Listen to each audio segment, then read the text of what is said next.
Hello, everyone. Welcome to another Wednesdays with Wendy, where we make small business ownership less stressful, one step at a time. I'm coming to you live today. I'm back from vacation. No more pre recorded lives. Today it is me. I'm a little bit past 10 o'clock, but that's back from vacation. You know how that goes. I'm also streaming on LinkedIn for the first time. I was actually tech savvy enough to figure out how to do that. So if you are watching me on LinkedIn, welcome. We're going to have a great time. I need you to hit the like button or the hand clap button or something just to let me know that you are seeing this. That helps me know where this is going live, if it's, resonating with you or anything like that. All right. Today we're going to talk about everyone's favorite topic, independent contractor versus employee. Now, I'm still in summer mode, so we're still going to do like a short version of this. So I'm not going to go into great detail. I could probably do a 2 to 4 hour course on independent contractor versus employee.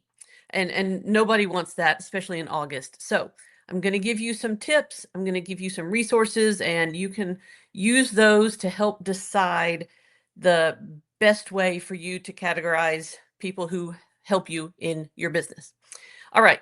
Before that, though, if you are just joining me for the very first time, my name is Wendy Kane. I'm the owner of Kane Accounting and Financial Coaching. I do bookkeeping and payroll for independent contractors and small businesses so that you can have peace at tax time and throughout the rest of the year. Okay, independent contractor versus employee. So you start a business, you get busy, and things are going pretty well. And at some point, you go, it would be really great if I had some help. And whether that help is accounting help, marketing help, or help actually in your business, like whatever your thing is, you hire somebody else to do the thing along with you.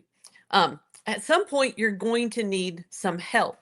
And there are two ways to pay people who help you. One is independent contractor, the other is employee.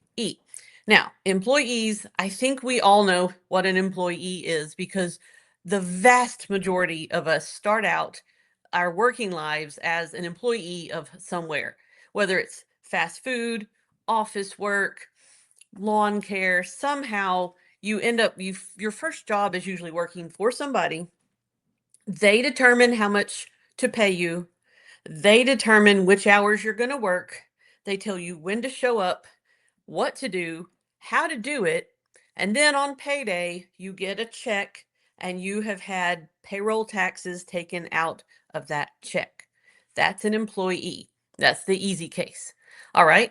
A lot of us, as small business owners, we need some help too. But before we launch into actual W-2 employee payroll, a lot of us start with contractors. And these are people who they can do the parts of your business that you can't. So it's not necessarily the thing you do. It's more like marketing. I pay people to help me with my marketing. It's a firm. They have an owner and she has employees, and I pay them every month to do my marketing. A lot of people pay me to do their accounting. They were doing it themselves, but then they're like, I was not cut out to be an accountant. And so they hired my firm to do their monthly bookkeeping and payroll. So those are examples of independent contractors. So obviously there's pretty well defined on the ends. It's the squishy middle that things get messy on. Some people's jobs are not, they don't fit neatly into either category. And as far as figuring those out, it's sort of a facts and circumstances kind of thing. You could make an argument sometimes for someone being a contractor. You can make an argument that they're an employee. Um, the problem is there are no hard and fast rules.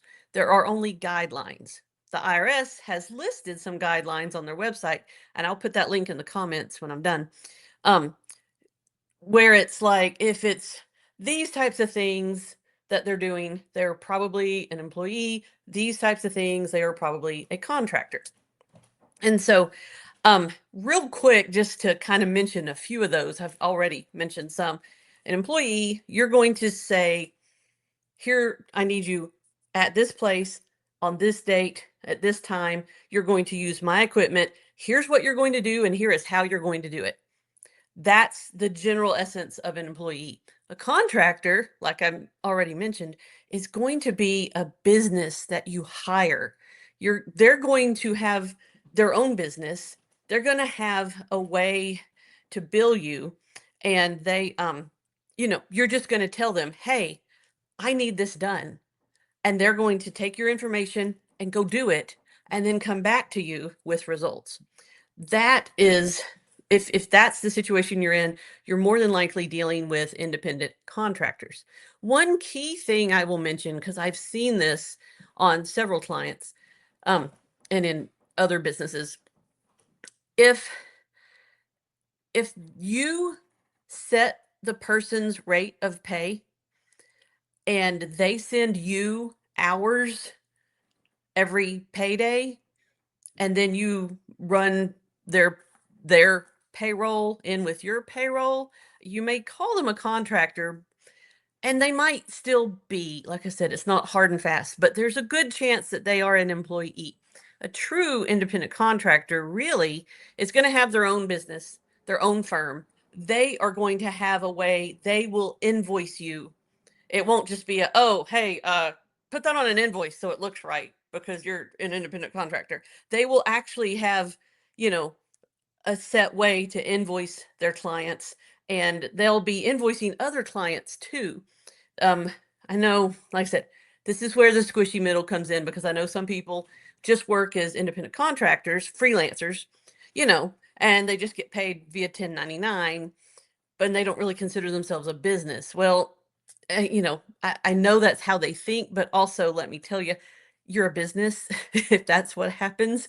So be careful, because as a business owner, if you classify somebody as an independent contractor and you're ever audited and the IRS gets to checking, if they look at it and go, that looks like an employee to me, they can come back and say, all these years you paid this person as an independent contractor, they were really employees.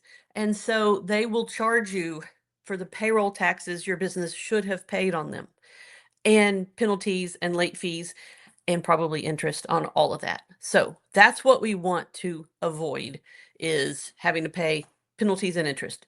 So those are my guidelines for choosing independent contractor versus employee.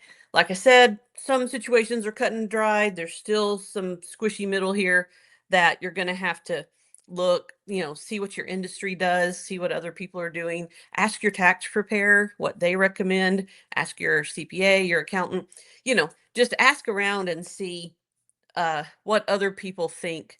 And I'll also drop that link in the comments to the IRS guidelines, because if you use their guidelines and you're ever audited, you can say, "Hey, I used your stuff and this is what I came up with." So, all right, that is it. That's our shortened version for this first week of August.